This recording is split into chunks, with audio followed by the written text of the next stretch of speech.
शरीर में से 3.5 करोड़ रोम छिद्र में से अगर पसीना निकल सकता है, मतलब इन रोम छिद्रों में बारीक बारीक छेद हैं,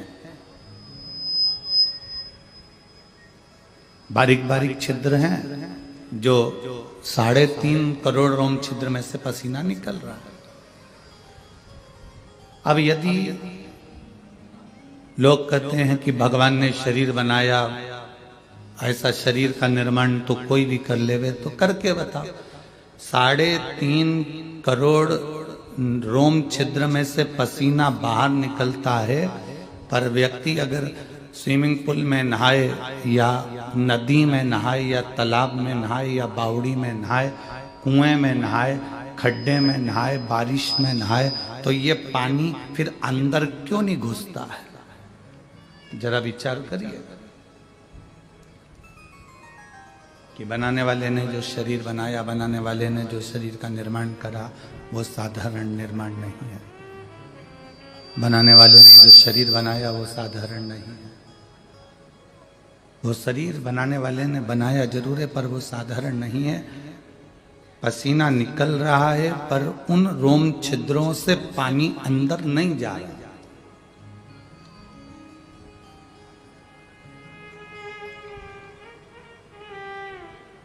एक दुर्वा की डिजाइन अलग है, पीपल के पत्ते की डिजाइन अलग है, आम के पत्ते की डिजाइन अलग है, केले के पत्ते की डिजाइन अलग है। संपूर्ण डिजाइन जितनी इस तलातल रसातल इस पृथ्वी पर मेरे बाबा को करना थी, भगवान को करना थी, ईश्वर को करना थी, उतनी डिजाइन उसने करी।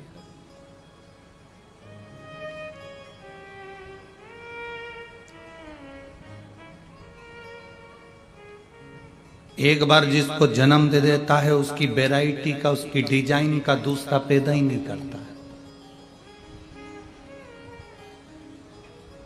माता के गर्भ से भी 4 बच्चे जन्म लेते हैं, 5 बच्चे जन्म लेते हैं, तो एक जो जन्म ले लेता है उसकी डिजाइन का दूसरा पैदा नहीं होता।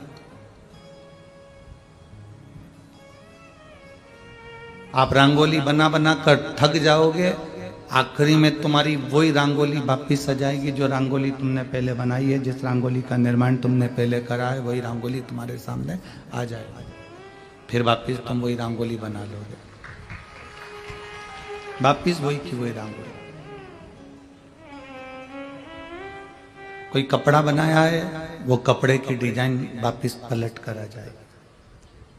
कोई हार बनाया है, वो हार की डिजाइन, पुरानी डिजाइन वापिस नहीं आ जाएगी, नई वापिस पुरानी हो जाएगी।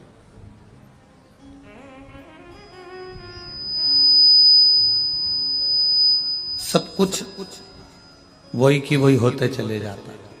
डिजाइनें वही की वही आती रहती है, कपड़ा वही की वही आता रहता है, श्रृंगार वही की वही आता रहता है।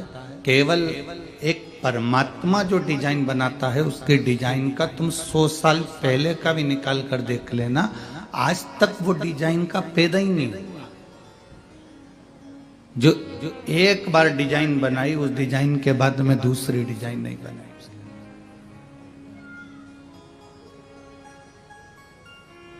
आप कितना ही प्रयास कर लेना, आप कितना ही उसमें बल लगा लेना, पर उसके बराबर कोई नहीं करा। अब जरा विचार करिएगा कि ये मानव का शरीर उसने बनाया, ये मनुष्य का शरीर का निर्माण उसने करा, हमको दिया। जब आपको और हमको ये मानव का शरीर दिया है, तो हम इस शरीर को और अपनी बुद्धि को, अपने चित्त को, अपने मन को, अपने शरीर को अपन क्यों ना चलाएं?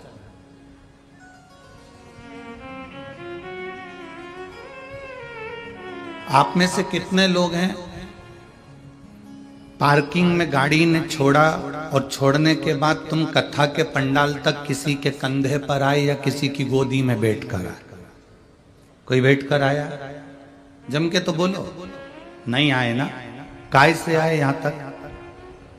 अपने, जम के बोलो, अपने पैरों से। जब अपने पैरों से हम मंजिल तक पहुंचते हैं, अपने पैरों से चलकर हम मंदिर तक पहुंचते हैं, अपने पैरों से चलकर हम बाजार तक पहुंचते हैं, अपने पैरों से चलकर हम गुरुद्वारे तक पहुंचते हैं, अपने पैरों से चलकर हम गुरु की चौखट तक पहुंचते हैं, अपने पैरों से चलकर हम तीर्थ तक पहुंचते हैं, तो फिर गैरों के कहने पर हम मंदिर जाना क्यों छोड़ देते हैं? किस लिए?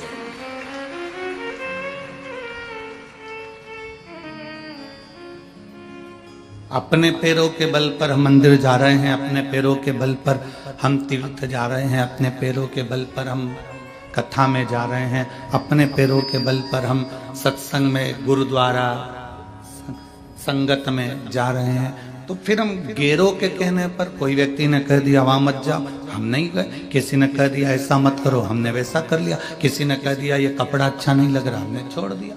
किसी ने कह दिया तुझे ये हार अच्छा नहीं लग रहा, तुमने छोड़ दिया। किसी ने कह दिया तो रोज रोज मंदिर जाती है, अच्छा नहीं लग रहा, तो तुमने छोड़ दिया। गैरों के कहने पर हम परमात्मा का भजन क्यों छोड़े?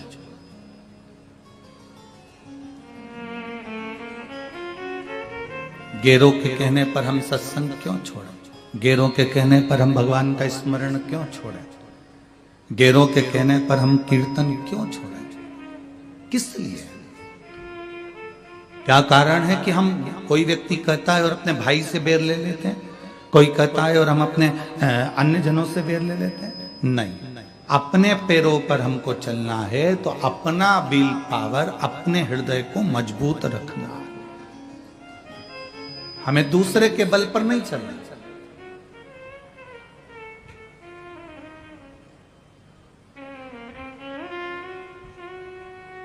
आप इतने सारे बैठे हो, लाखों की संख्या में आए हो, आपसे पूछें किसी दूसरे ने चबाकर तुमको रोटी दी, मुंह में चबाकर, और तुमने वो खाई क्या?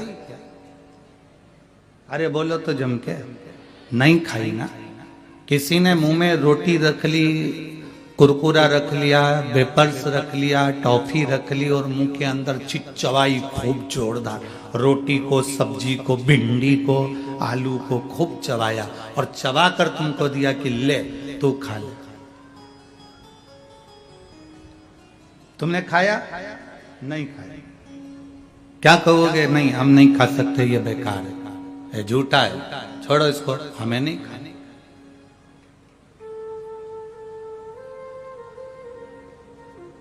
हम अपनी रोटी स्वयं चबाएं, हम अपनी रोटी स्वयं खाएं, हम अपने हाथ से जो रोटी खाएंगे और मुंह से चबाएंगे दांतों से, वो हमको सुख प्रदान करेगी, हमें आनंद की अनुभूति देगी। हमें उससे ईर्ष्या नहीं होगी, हमें उससे नफरत नहीं होगी।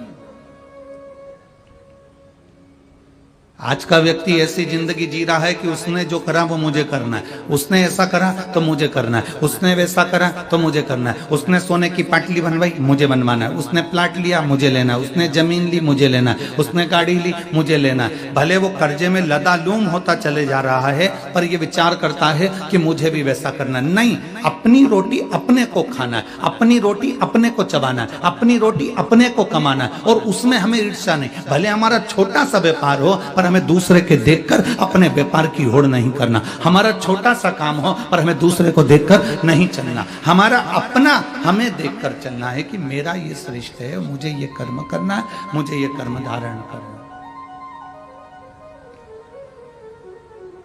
हम दूसरे के आश्रित होकर जीने का प्रयास कर रहे हैं।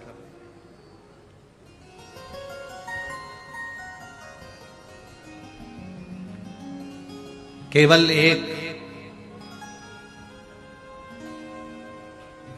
रामचरितमानस में केवल एक बंदर ऐसा था, एक बानर ऐसा था जिसको राम जी, लंका से राम जी महाराज सारे बानरों को लेकर अयोध्या गए थे, बस केवल एक बानर ऐसा था जिसको राम जी लेकर नहीं गए थे।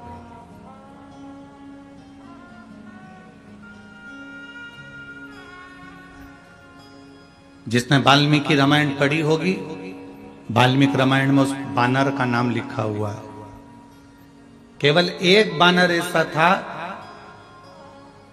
जिसको राम जी लंका से अयोध्या नहीं लेकर गए, अवध नहीं लेकर। केवल एक बानर। जामवंत को ले गए, विभीषण को ले गए, वहां जितने बानर थे, सुग्रीव, अंगद, हनुमान और जितने नल, नील और जितने जितने बानर थे, मेरे राम जी महाराज सबको अयोध्या लेकर गए थे। पर केवल एक बानर ऐसा था जिसको राम जी अयोध्या लेकर नहीं गए। वाल्मीकि रामायण में इसका वर्णन है। उस बानर का नाम था दुविध बानर।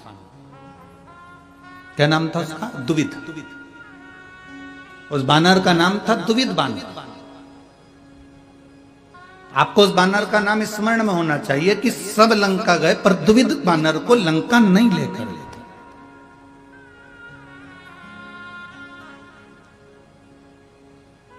कारण क्या था? ऐसा दुविध बानर ने कर क्या दिया था कि राम जी उसको लंका लेकर ले गए। वो बानर करा क्या था? उस बानर ने हरकत क्या कर दी थी? जो मेरे राम जी सारे बानरों को गले से लगाते हैं, सारे बानरों को हृदय से लगाते हैं, सारे बानरों को लेकर अवध तक जाते हैं, अयोध्या तक जाते हैं, पर दुविध बानर को लेकर लंका तक नहीं, लंका से अवध तक नहीं। कारण क्या है? कभी आप भी विचार करो।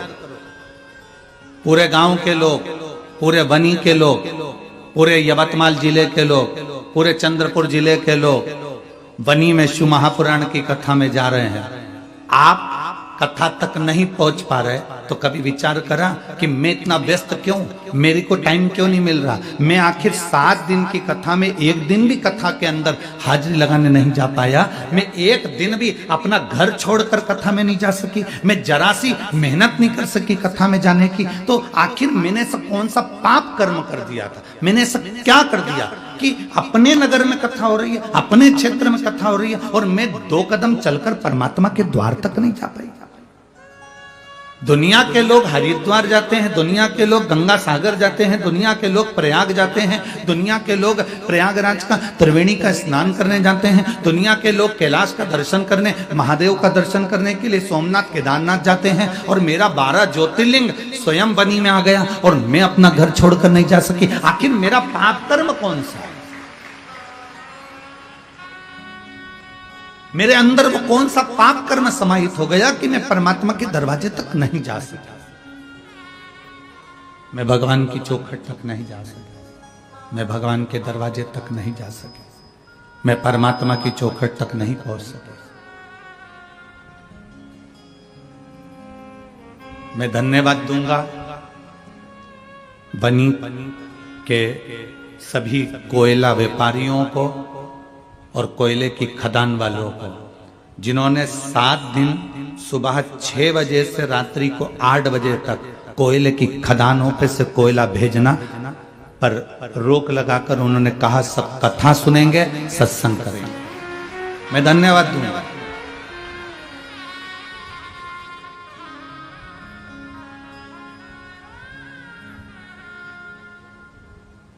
ये साधुता है आपकी।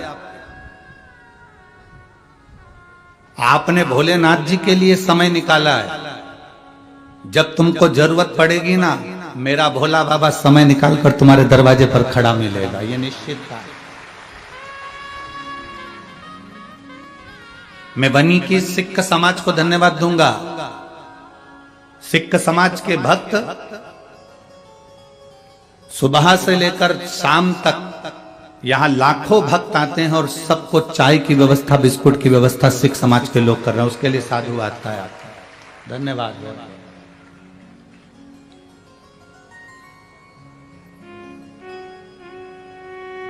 साधुवाद है आपको। अभी हम भटिंडा पंजाब गए थे, तो पंजाब में हमने क्या देखा, वहां एक अलग नजारा देखने को मिला हमको, अलग नजारा।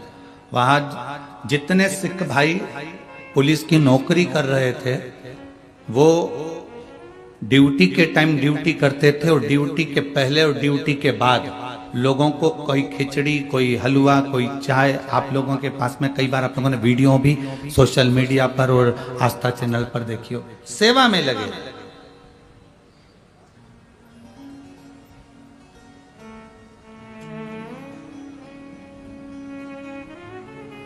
अगर प्रभु कृपा करे, कभी विचार करना, वो जो नहीं आए कथा में वो भी विचार करना कि हमारा पाप कौन सा था, और जो कथा में पहुंच गए, आप लोग इतनी संख्या में कथा में आए हो, कथा में आकर बैठे हो, आप भी विचार करना कि हमारे कौन से पुण्य प्रबल हो गए थे जो बनी में हम शिव महापुराण की कथा में पहुंच गए।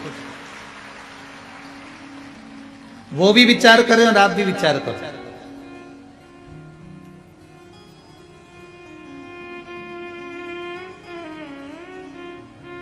एक महिला बैठी है यहां,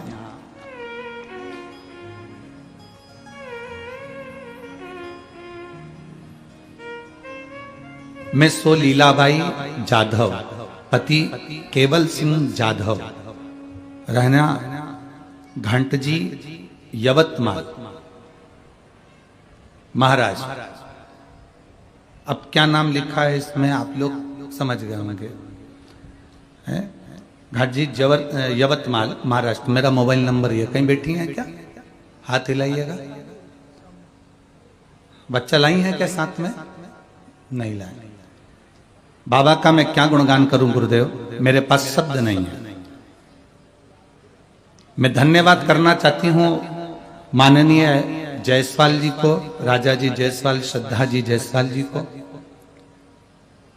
हमने कभी नहीं सोचा था कि हमारे इस वनी में शिव महापुराण की कथा हो जाए।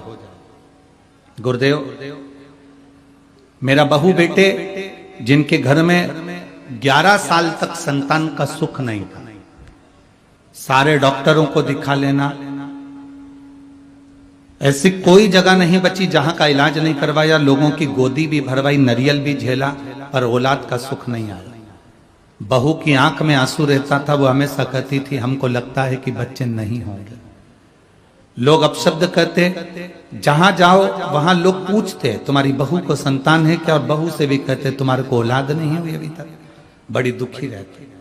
तब गुरुदेव पहली बार किसी के कहने पर पशुपतिनाथ का व्रत किया, और व्रत करने के बाद सफेद आंकड़े की जड़ का प्रयोग करा, और बाबा की कृपा से ऐसी कृपा हुई कि 23/11/2023 को बाबा की कृपा से बहू के यहाँ पर बेटे का जन्म 11 साल के बाद हुआ।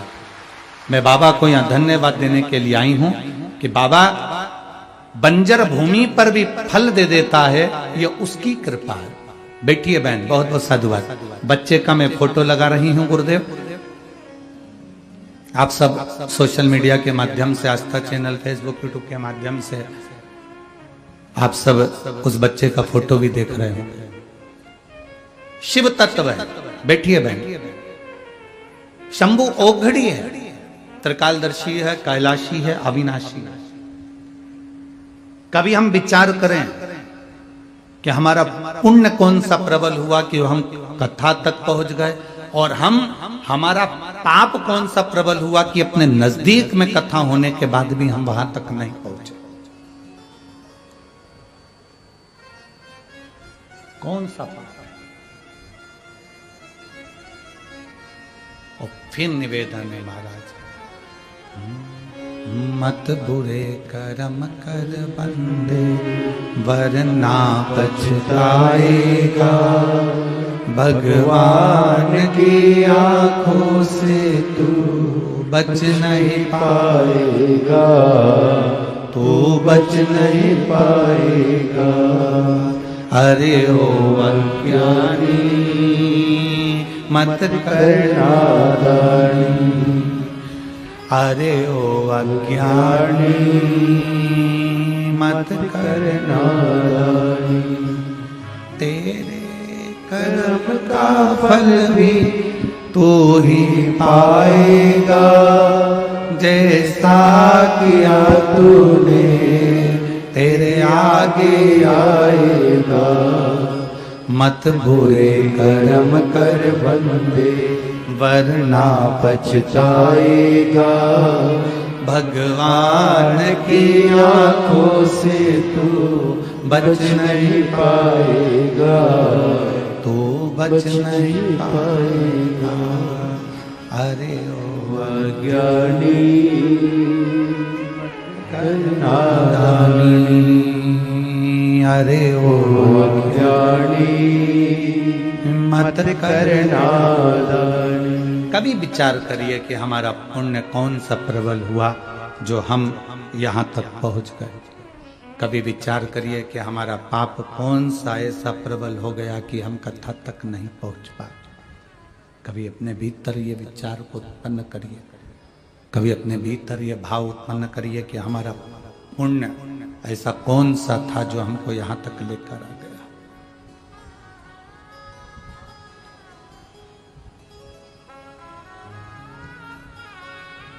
दुविध नाम का वो बानर, दुविध नाम का वो बंदर, राम जी सबको लेकर जा रहे हैं,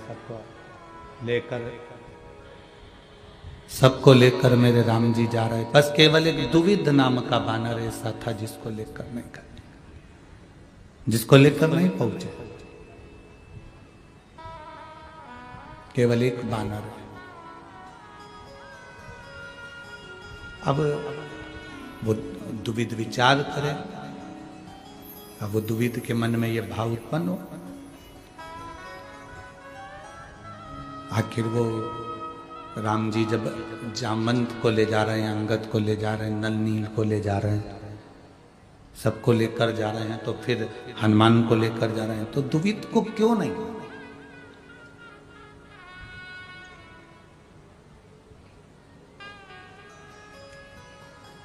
दुविध को किस लिए?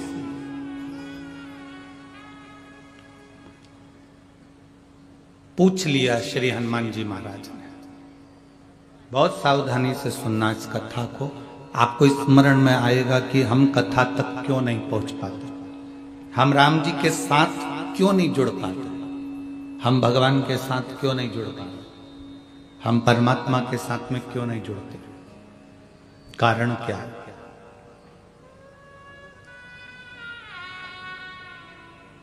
आप में कई लोग ऐसे होंगे जिन्होंने एक अनुभव किया होगा।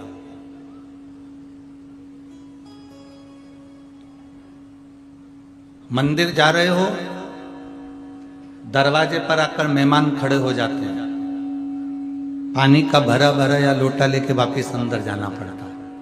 कभी किसी ने अनुभव किया होगा, कभी किसी के साथ में अनुभव हुआ होगा।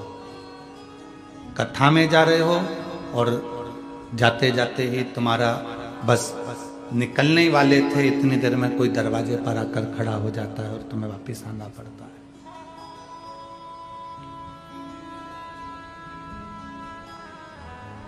बहुत अच्छा शरीर है, बहुत अच्छा स्वास्थ्य है, बहुत अच्छा शरीर है, बहुत अच्छा स्वास्थ्य है, और मालूम पड़े तुम बस कथा में जाने की तैयारी थी और शरीर में कोई रोग, कोई तकलीफ, कोई कष्ट आ गया और तुम्हें वापस जाना पड़ा, वापस तुम अपने अपने घर में चले गए, वापस अपने अपने घर की ओर चलते, पहुंच नहीं पाए, मंजिल तक जा ही नहीं पाए। भगवान मालिक है, पहुंच ही नहीं पाए, आप मंजिल तक जा ही नहीं पाए।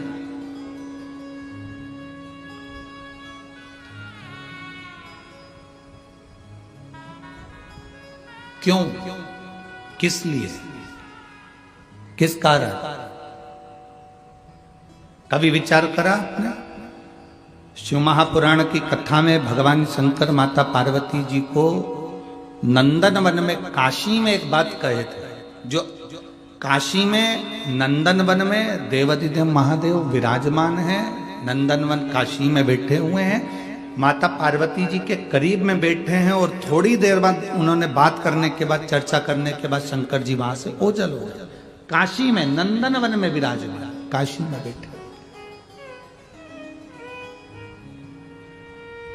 पार्वती जी ने पूछा,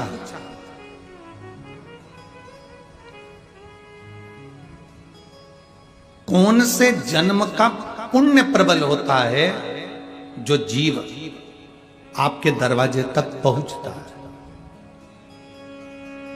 कौन से जन्म का पुण्य प्रबल होता है जो जीव आपके दरवाजे तक पहुंचता है?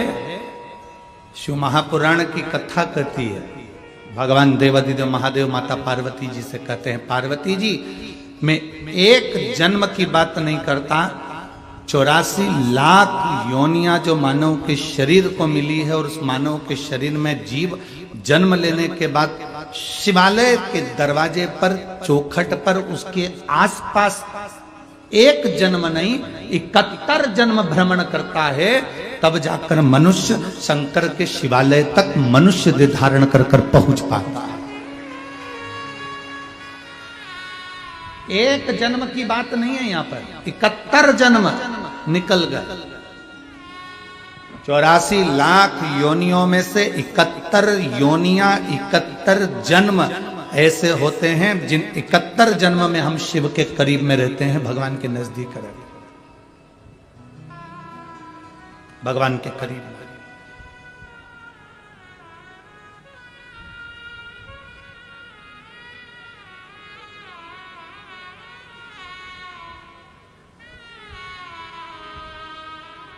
गुरु नानक देव जी के पुत्र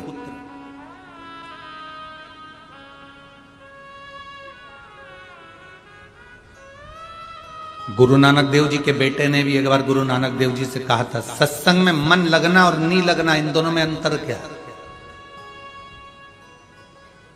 अगर मान लो जीव सत्संग में गया, उसने संगत करी और संगत में बैठा और उसका मन नहीं लगा, तो संगत का, सत्संग का कोई प्रभाव पड़ेगा कि नहीं पड़ेगा? गुरु नानक देव जी के सुपुत्र पूछ रहे हैं, उनके बेटे पूछ रहे हैं, उनके पुत्र पूछ रहे कि संगत में जाकर बैठ गए और मन नहीं लग रहा, चित्त नहीं लग रहा, तो संगत में बैठे कि नहीं बैठे, सत्संग में बैठे कि नहीं बैठे, प्रवचन में बैठे कि नहीं बैठे, कथा में बैठे कि नहीं बैठे? एक बड़ी सुंदर बात कही है गुरु नानक देव जी, कहते हैं गंगा के घाट पर पहुंच गए, गंगा का स्नान नहीं किया, कोई बात नहीं, गंगा के घाट तक तो पहुंच गए, और गंगा के घाट की रेत तुम्हारे शरीर से लग गई तो भी तुम्हारा कल्याण निश्चित ही है। गुरु नानक देव जी ने अपने सुपुत्र से कहा कि तुम कहते हो संगत में जाकर बैठ गए, सत्संग में जाकर बैठ गए, कथा में जाकर बैठ गए, मन नहीं लगा, तो फल मिलेगा कि नहीं मिलेगा? तो गुरु नानक देव जी ने कहा कि एक मटके को, एक हंडे को, एक घड़े को नल के नीचे सीधा लगा दो, चाहे उल्टा लगा दो। सीधा लगाओगे तो उसमें पानी भरा जाएगा, और उल्टा लगाओगे तो वो घड़ा भले पानी नहीं भराएगा पर ठंडा तो बना ही रहेगा। सत्संग में जाने वाला व्यक्ति ठंडा तो बना ही रहता है, संगत में बैठने वाला व्यक्ति ठंडा तो बना ही रहता है। भले उसमें कुछ भराए ना भराए, उसमें कुछ जाए ना जाए, वो कुछ ग्रहण करे ना करे, पर अगर जब तक वो कथा में बैठा है, जब तक वो सत्संग में बैठा है, संगत में बैठा है, तब तक वो ठंडा। तुम खुद अंदाजा लगा कर देखो, 1 बजे से 4 बजे तक कथा होती है, 1 बजे से 4 बजे के भीतर तुम अगर अपने घर पर होते तो कितना झूठ बोल रहे होते? बोलो, ईमानदारी की बोलो। मोबाइल 1 बजे से 4 बजे के भीतर तुम घर पे क्या कर रहे होते? बर्तन मांज के, रोटी खा के सो रहे। ठीक है, तुम अपना अपना अंदाजा लगा कर देखो जरा सा। अब 1 बजे से 4 बजे तक के बीच में बच्चे लोग भी आ रहे हैं, पति भी आ रहे हैं, रोटी भी बना रहे हैं, काम भी कर रहे हैं, सारा काम तुम्हारा 1 से 4 के बीच में चलता कि नहीं चलता? बोलो, जम के बोलो जरा। उस बीच में तुम कितना झूठ भी बोल लेते, उस बीच में तुम किसी से झगड़ा भी कर लेते, उस बीच में तुम सास बहू की आपस में तकरार भी हो जाती, उस बीच में तुम पति पत्नी का भी झगड़ा हो जाता, उस बीच में तुम बच्चों को भी ठोक देते, उस बीच में तुम कुछ आड़ा टेढ़ा बोल देते, उस बीच में तुम गाली भी बक देते, उस बीच में तुम आड़ा टेढ़ा कह भी देते। अब तुम 1 बजे से 4 बजे के भीतर की बात कही, अब तुम 1 घंटे पहले, 2 घंटे पहले निकले और 2 घंटे बाद अपने घर पर पहुंचे, तो 3 घंटे की तो कथा इधर, और 3 2 5, 5 और 2 ये 7 घंटे का अंदाजा लगा कर देखना, तुम जब कथा के लिए निकले हो तब से तुम कथा का स्मरण कर रहे हो। मैं जाऊंगी, आगे बैठूंगी, पास में रास्ता मिल जाएगा, वहां पहुंच जाऊंगी, और साथ में पानी की बोतल रख ली है और टॉफियां रख ली है, और मन में आया थोड़ी सी टॉफी ज्यादा रह जा रही हूँ, सब आसपास वाली को बांट दूंगी, थोड़े से पानी की बोतल ज्यादा रख ली, सबको बांट दूंगी। मतलब तुम धर्म ही धर्म सोच रहे हो, तुम पुण्य पुण्य सोच रहे हो, अच्छा ही अच्छा सोच रहे हो, और अच्छा सोचते सोचते तुम आ गए, अच्छा सोचते सोचते तुमने कथा सुनना चालू कर दी, अच्छा सोचते सोचते तुम वापिस अपने अपने घर को चल दिए। अब पुण्य ही पुण्य तुम्हारे भीतर चल रहा है। अब इस बीच में ना तुमने निंदा करी, इस बीच में ना तुमने चुगली करी, इस बीच में ना तुमने गाली दी, इस बीच में ना तुमने अपशब्द करा। अब भले तुमने कथा सुनी नी सुनी, कथा तुम्हारे अंदर भराई नी भराई, पर कथा में जाकर बैठ गए तो कम से कम उतनी देर ठंडे तो बने रहे, मटके जैसे शीतल तो बने रहे।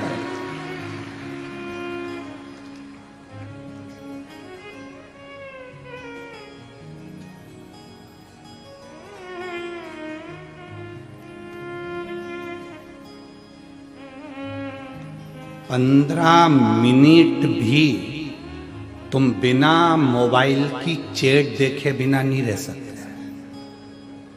15 से 20 मिनट में तुमको ना जाने वो कौन सी चींटी आके काटती है।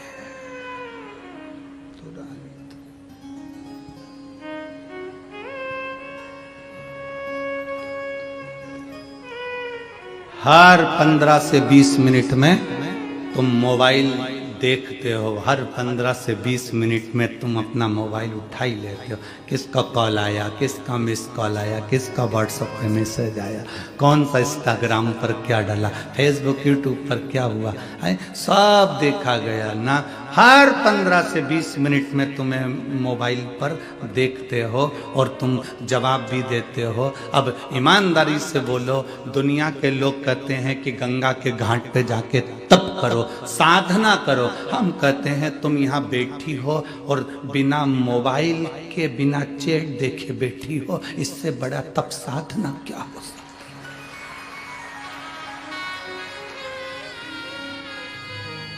से बड़ी तप साधना क्या होगी।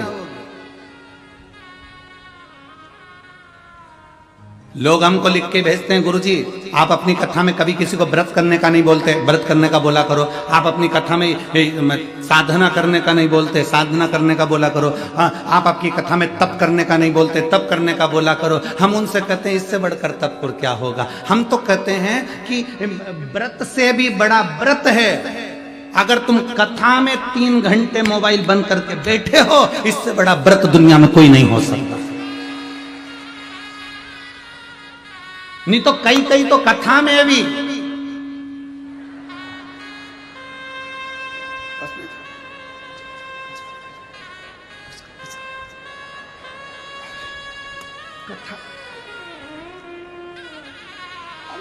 इससे बड़ा तप और क्या होगा, इससे बड़ी साधना और क्या होगी।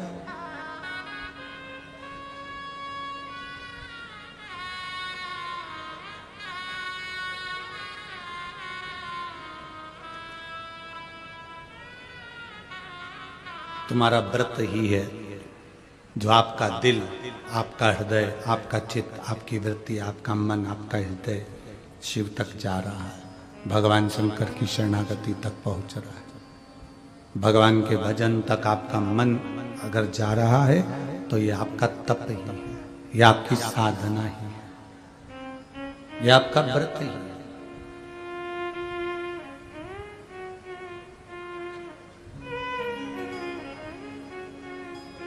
एक बानर जिसका नाम है दुविध बानर, हनुमान जी के मन में यह बात खल गई कि वो दुविध बानर को राम जी लंका से अवध नहीं ले जा रहे हैं, उसका कारण क्या।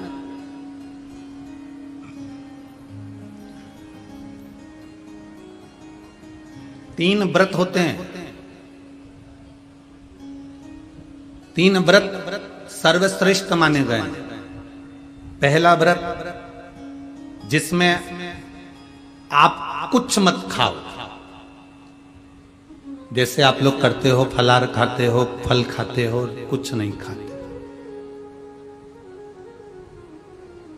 ये भी व्रत है। सोमवार, मंगलवार, गुरुवार पशुपति व्रत, चतुर्थी का व्रत, पंचमी का व्रत, छठ का व्रत, सप्तमी का व्रत, तीज का व्रत, अष्टमी का व्रत, नवमी का व्रत, एकादशी का व्रत, द्वादशी का व्रत, प्रदोष का व्रत, त्रयोदशी का व्रत, शिवरात्रि का व्रत। ये सारे व्रत है जिसमें तुम खाते नहीं हो, भोजन नहीं करते, या फलाहार करते हो, या एक समय खाते हो, ये व्रत है। 3 व्रत मूल हैं, उसमें एक व्रत है जिसमें तुम भोजन नहीं करते। दूसरा व्रत,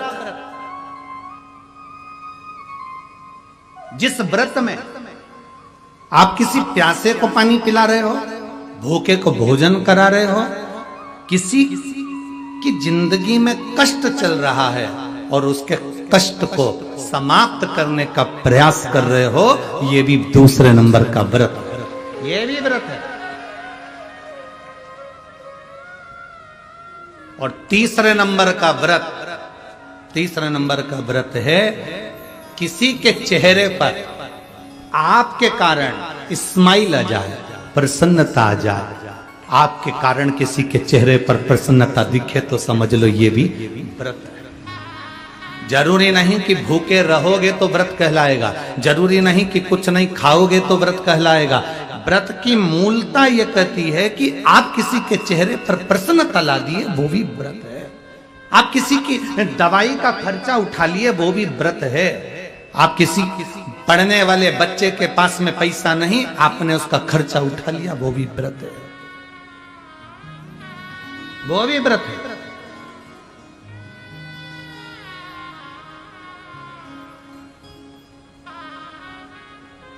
आप लोग जो विठले सेवा समिति को जो दान देते हो ना, कभी एक बार मौका लगे आपका तो सीहोर आकर, एक रजिस्टर हमारे सीहोर में रखा रहता है कार्यालय पर, उसको देखना।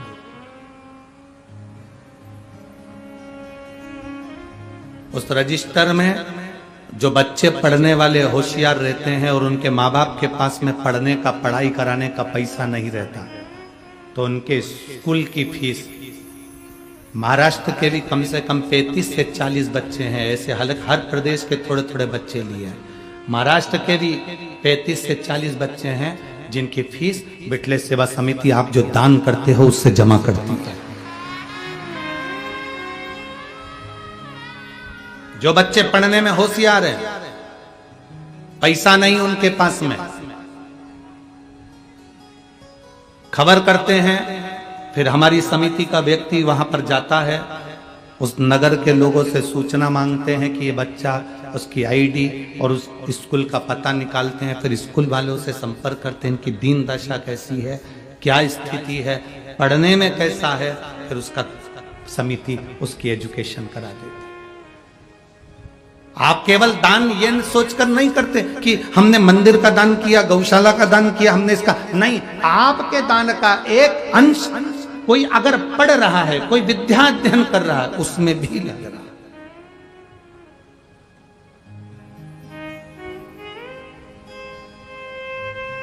है। इसीलिए हम आप लोगों को बार बार कहते हैं कि आपने अगर 1 रुपया भी विठले सेवा समिति को दिया है, 3 दान करो तो 25 बार जाकर देखो। 3 दान कौन से? पहले नंबर पर कन्यादान।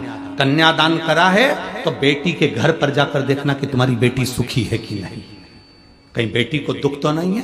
दूसरे नंबर पर गौदान, गाय अगर किसी ब्राह्मण को दी है तो उसके दरवाजे पर जाकर देखो कि गौ माता की सेवा सही हो रही है कि नहीं हो रही, वरना मालूम पड़े कि गाय ने जब तक दूध दिया तब तक तो रखी, फिर मालूम पड़े कसाई के घर बेच दी।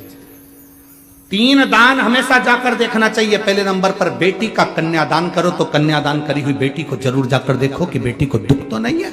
दूसरे नंबर पर गौदान, गौदान करने के बाद जाकर देखो कि गाय को सब व्यवस्था है कि नहीं, उसको चारा मिल रहा है कि नहीं, उसको पानी मिल रहा है कि नहीं मिल रहा। मालूम पड़े दूध के चक्कर में कोई लेकर चले गया, तुमने गौदान कर दिया अपने दादा परदादा के नाम से, और मालूम पड़े गाय दुखी है तो हमको दुख होगा। तीसरे नंबर पर लक्ष्मी का दान, तुमने जो दान करा है पैसे का 1 रुपया भी अगर समिति को या किसी को दिया है, वहां जाकर देखो कि तुम्हारा धन सही जगह लग रहा है कि नहीं लग रहा। हजारों लोग भोजन कर रहे हैं कि नहीं कर रहे हैं, वो सही स्थान पर लगा कि नहीं लगा। मालूम पड़े कटोरे में भिखारी ने पैसा लिया, शाम को जाकर मदिरा में लगा दिया, मांसाहार में लगा दिया, जुए में लगा दिया, वैश्यावृत्ति में लगा दिया, वो दान करने से कोई मतलब नहीं,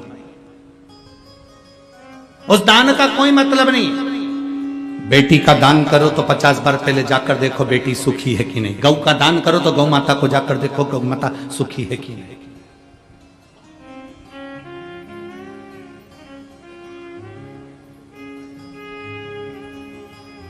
करो।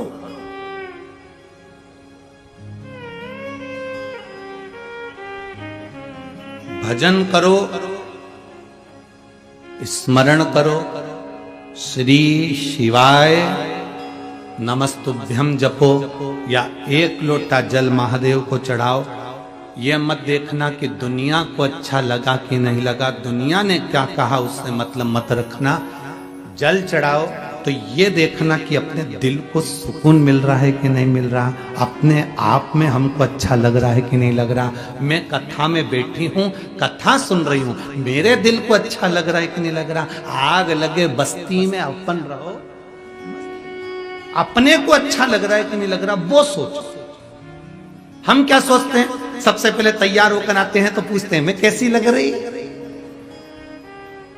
और कहीं का कह दे ऐसी लग रही जैसे हरी घास में भैंस चल रही, तो कितना बुरा लगेगा।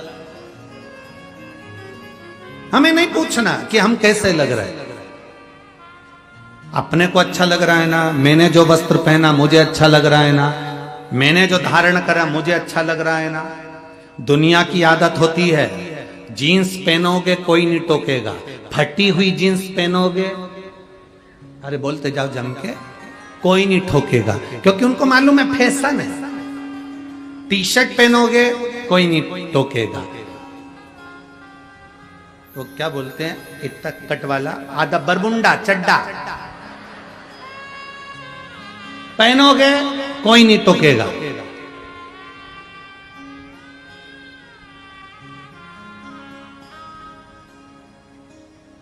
मुंह पे चाहे तुम कितना भी क्रीम पाउडर लगा लो, बोलते जाओ जम के, कोई नहीं टोकेगा। शॉपिंग मॉल में कितना घूम लो, कोई नहीं टोकेगा। पर एक दिन अगर तुमने धोती और कुर्ता और सिर पे चंदन, गले में रुद्राक्ष पहन लिया तो टोकेंगे, टोकेंगे। एक दिन तुमने अगर धोती कुर्ता पहना, सिर पे चंदन लगाया, गले में रुद्राक्ष की माला, तुलसी की माला, कंठी पहनी, तो लोग टोकना चालू कर देंगे, भगत जी, बाबा जी, महाराज जी। फिर लोग कहेंगे ये तो देखा देखी कर रहा, ये तो ढोंग कर रहा, ये तो प्रपंच कर रहा है। जीन्स पहने तो किसी ने नहीं कहा कि तुम ढोंग कर रहे हो, टी शर्ट पहने तो किसी ने नहीं कहा कि तुम प्रपंच कर रहे हो, बाल कटवा लिए तो कोई ने नहीं कहा कि तुमने क्या करा। पर तुमने जिस दिन धोती कुर्ता पहना, जिस दिन तुमने मस्तक पर तिलक लगाया, जिस दिन तुमने चोटी बढ़ाई, जिस दिन तुमने यज्ञोपवीत धारण करा, जिस दिन तुमने गले में रुद्राक्ष पहनना चालू करा, जिस दिन तुमने गले में तुलसी की माला पहनना चालू करी, उस दिन दुनिया के लोग टोकना चालू कर देंगे, ये बाबा जी बन जाएगा, ये तो पंडित जी बन गया, ये तो विद्वान बन गया, ये तो अपने आप को ऐसा बन गया, ये तो ढोंग कर रहा है, ये तो प्रपंच कर रहा है, ये तो ऐसा कलर भगवा कलर का कपड़ा धारण कर लिया। बस क्योंकि दुनिया के लोगों की आदत है सनातन धर्म पर उंगली उठाने की, दुनिया की आदत। आप बेकार जगह जाओगे कोई नहीं टोकेगा, आप मदिरा की दुकान पर जाओगे कोई नहीं टोकेगा, आप गलत जगह पर बैठोगे कोई नहीं टोकेगा, अच्छी जगह पर बैठोगे टोकेंगे। सुंदरकांड में जाकर बैठ जाओ टोकेंगे। सुंदरकांड में बैठने में भी शर्म आती है, मालूम लोग क्या कहेंगे, वहां पर भी शर्म। भजन में बैठोगे तो लोग क्या कहेंगे, आधे से ज्यादा लोग तो शिव महापुराण में इसलिए नहीं पहुंचते, लोग क्या कहेंगे। ये भी बैठी थी कथा, ये भी।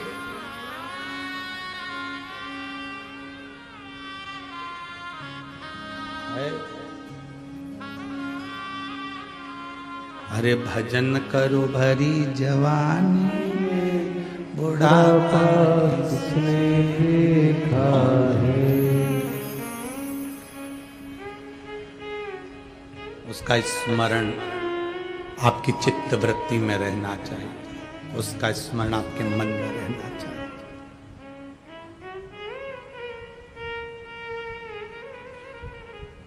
जल चढ़ाते समय अपने दिल को अच्छा लगना चाहिए, बेलपत्री चढ़ाते समय अपने दिल को अच्छा लगना चाहिए, प्यासे को पानी पिलाते समय अपने दिल को अच्छा लगना चाहिए, भूखे को भोजन कराते समय अपने दिल को अच्छा लगना चाहिए। कथा सुनते समय अपने दिल को अच्छा लगना चाहिए, दुनिया कुछ भी कहे। लोग कहेंगे कहां जा रही हो, इतनी दूर, गर्मी, मेरे मन को अच्छा लगा। मैं तो चली वृंदावन राणा, मेरे तो भाग जगे, तेरे महलों में आग लगे। मुझे क्या करना तेरे महलों से, मुझे तेरे महलों से मतलब क्या।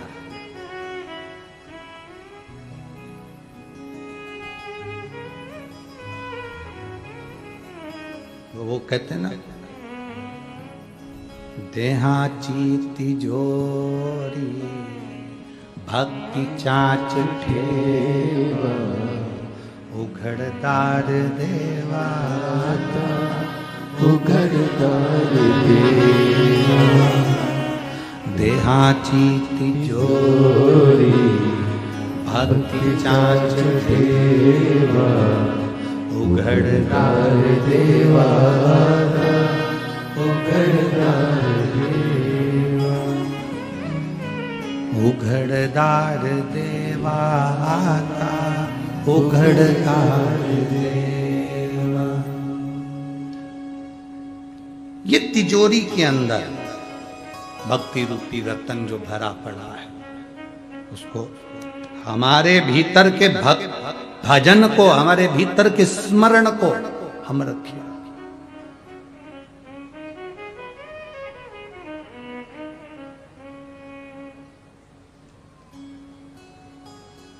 शादी में भोजन करने से पेट अच्छा भराता है कि घर में भोजन करने से पेट अच्छा भराता है? बोलो बोलो, जम के बोलो जरा। घर में।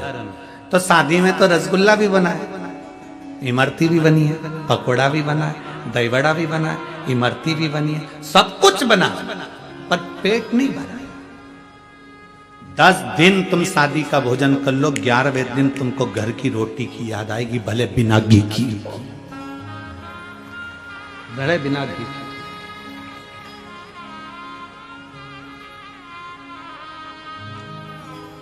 कितना भी सुख हो जाए, घर के भोजन की याद आती है। बस उतना स्मरण अपने बुद्धि में रखना। घर के भोजन की जैसे याद आती है घर की रोटी की याद, क्यों? क्योंकि ये शादी के भोजन से पेट नहीं भराने वाला। शादी के भोजन से केवल पेट भरा सकता है, पर आत्मा नहीं भराएगी, मन नहीं भराएगा। घर का जो भोजन होता है वो तुम्हारी मेहनत का होता है, तुम्हारे परिश्रम का होता है। उसका एक रोटी तुम्हारे को मन और पेट दोनों भर देती है। एक रोटी मन और पेट दोनों भर देती है, क्योंकि वो घर का भोजन है। एक गांव के व्यक्ति ने एक पोस्ट मास्टर से कहा, मास्टर साहब, मेरे बेटा बहुत दूर रहता है, मुझे पैसे की जरूरत पड़ती है, मैं पत्र लिख दूं, आप मेरे बेटे को पहुंचा देना। मास्टर साहब ने कहा लिख दो। बेटे को पत्र लिखा, उस पत्र में गांव के व्यक्ति ने लिख दिया, बेटा मुझे हर महीना 10 रुपया भेज दिया कर, मेरा गुजारे के पैसे नहीं है। अब 10 रुपए भेज दिया कर। मास्टर साहब को पत्र दिया कि इसको मेरे बेटे तक पहुंचा देना। मास्टर साहब ने सोचा, पोस्ट मास्टर ने सोचा 10 रुपए लिखे हैं, इसमें एक 0 बढ़ा देता हूं, और पोस्ट मास्टर ने उसमें एक 0 बढ़ा दी। अब कितने रुपए हो गए? 100 रुपए। पोस्ट मास्टर क्या करता? बेटा 100 रुपए भेजता, 90 रुपए पोस्ट मास्टर रख लेता, 10 रुपए उस बुजुर्ग व्यक्ति को दे देता। 90 रुपए प्राप्त होने लगे। धीरे धीरे समय निकला। 1 साल बाद पोस्ट मास्टर ने कहा, अब 10 रुपए में क्या होता है काका जी, 20 रुपए तो लिखो। काका जी ने कहा बिल्कुल सही कह रहे हो, 10 रुपए में मेरा गुजारा नहीं होता, 20 रुपए लिख दिए। पोस्ट मास्टर ने क्या करा? जम के बोलो, एक 0 बढ़ा दी। कितना हो गया? 200।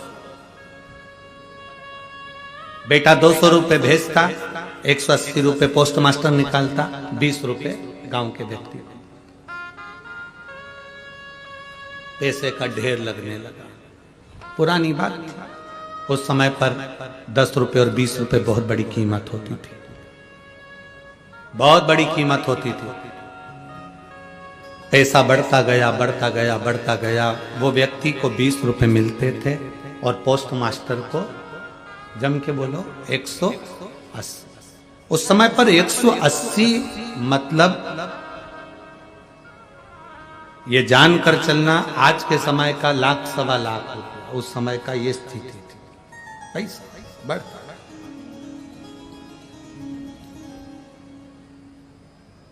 पोस्ट मास्टर बड़ा खुश, गाड़ी आ गई, बंगला बन गया, नाम हो गया, शोहरत हो गई, इज्जत हो गई, धन हो गया।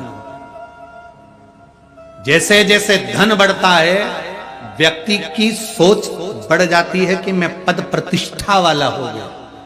पर उसको सोचना चाहिए कि जो मेरे पास में 180 रुपए आए हैं वो मेरे नहीं हैं, वो किसी और के हैं, मैं तो बस इसका भोग कर रहा हूं।